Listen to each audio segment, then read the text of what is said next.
Guys, so for today's video I have another makeup tips for the beginners video. I did this about maybe 2-3 weeks ago, and a bunch of you guys asked me for some more tips and you wanted me to do a part 2. So I'm here with part 2, and I do have some more tips for you guys. I figured I would just do 5 more just to keep the video short and sweet and right to the point. Also, really quickly, if you guys are interested in this makeup look, I did film it, so if it's up already I will leave it down below. My number one first tip for beginners, and I can't stress this enough, is get and invest in some great makeup brushes. I can't tell you guys how my makeup game changed when I invested in Sigma brushes. Like, I'm not even kidding you guys. I placed my first order on Sigma about 1.5 years ago. Before I was affiliated with them, before all of that, I placed my first order with them and I was obsessed. It was the F80 Kabuki, and this is my ultimate favorite foundation brush. I'm not going to go through all of the brushes that are my favorite. Not going to do that because it's going to take a long time. I might do an updated my favorite Sigma must-have video for you guys. But basically, I really recommend getting some great brushes. And you guys know my ultimate favorite brush brand is Sigma. I do talk about a lot of dupes here on my channel. I talk about Morphe brushes, I talk about Jessup, I talk about all these other brushes. And don't get me wrong, I love those brushes. They're awesome, they're amazing, they're great. But I will always go back to my Sigma brushes just because these are just amazing. And I feel like the practicality of them, the way they're structured, the way they're made, how they're made, the quality of them, all of them is just, everything is just super on point with these brushes. Definitely invest in some great face brushes and also some great eye brushes. These ones, this is the F20, this is the F80, this is the E40, and this is the E35. Like I said, I'm not going to go into each brush that I recommend because I honestly recommend a lot of them. I'm actually going to leave down below for you guys a list of which ones I recommend for you guys as beginners. Also, I do want to let you guys know you guys are super lucky because I'm actually posting this video when Sigma is having a huge sale. As you guys know, Black Friday is approaching, and Sigma for Black Friday is offering free shipping for everyone, anyone, international, US, Canada, everyone is getting free shipping. And I seriously think that can be the best deal ever because I know some of you guys do stall on purchasing some of these products because of these shipping. So just know that you can now get free shipping for the products that you really want from Sigma. So I will leave all the information, all the links down below for you guys to each individual brush that I recommend for you guys as beginners, and also to Sigma directly, and I will leave the coupon code. So you guys can definitely get an amazing deal. If you guys are beginners and you want to pick up some good brushes and invest in some good brushes, then I will leave all of the info for the brushes down below, but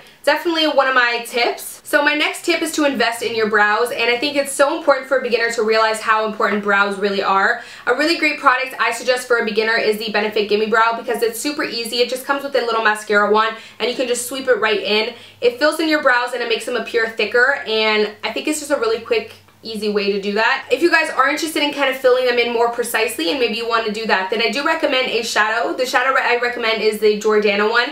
This one is like $2. Amazing and amazing quality. It's super buttery and very pigmented. So the next one that I recommend if you want more of a jelly, more mousse, more defined look, you can use the Anastasia Dip Brow Pomade. This stuff is amazing. You can either get a very defined dramatic brow with this, or you can also get a very natural brow if you only use just a little bit. So I definitely recommend just stepping your brow game up and filling them in even just a little bit because it can change your entire look and make your makeup look that much better. So next, I always get questions from people about eyeshadow primers and how come their eyeshadow doesn't last all day and why doesn't it look as pigmented and all that stuff. It's because you must,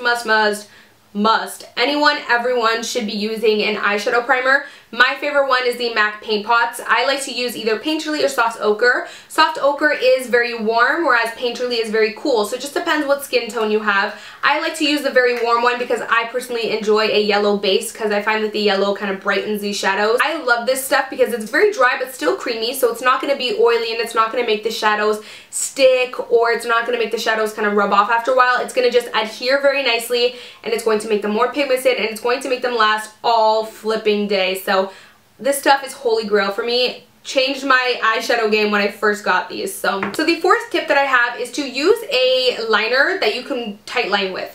I feel like tight lining is super important. I always tight line that top line, even if I'm not going to tight line the bottom. It really helps to make your lash line appear way thicker and fuller. If you want to kind of give it that extra little va-va-voom to your lashes, if you just line this upper part right there, it'll make it look a lot thicker. I like to use the Rimmel Kohl Kajal in black. This is my favorite. It stays in all day. It's waterproof and it's not going to budge. It's going to stay in there. So this is one of the very few liners I've found that actually stays in that waterline. So my last tip is something that is so unbelievably important, and I feel like a lot of beginners don't really realize it, and that is skincare. I actually do want to do a full skincare beginners video for you guys where I kind of, you know, talk about skincare, talk about what skincare you should invest in, what products might be good for you for different skin types, and all of that stuff. So if you guys want to see that video, like thumbs up this video because I really think it's super important. If you're going to be wearing makeup, number one, you got to make sure your skin underneath is healthy and taken care of, and number two, you got to make sure you're taking it off. So I can go into all of that in a separate video if you guys want, like a skincare beginners video. But for today, my last tip is to make sure you hydrate, hydrate, hydrate. I get a lot of people that tell me I don't wear a moisturizer, and it makes me cringe because you must hydrate. I don't care if your skin is as dry as the desert or as oily as whatever oily is. I don't even know what I'm saying. You get what I mean, guys. If your skin is super oily, you still need to moisturize. So I like to use the Simple Hydrating Light Moisturizer. This one is more of a jelly cream and it just absorbs really nicely into the skin. It spreads really nicely and it hydrates you like no other without you feeling greasy or thick. So this is awesome for oily skin girls. If you do have drier skin, then let me know if you guys want me to do that skincare video because I'll let you guys know what products for dry skin would be awesome. I just think that hydrating in general is a must if you're a beginner and if you're a pro, anyone wearing makeup. So that's pretty much it for my 5 tips part 2. I hope you guys enjoyed this video. If you did, then please give me a like thumbs up, and like thumbs up if you want that skincare beginners in-depth whole video because I'll definitely do that. And yeah, that is pretty much it for today's video. As always, I will see you guys in my next one. Bye guys. Mwah.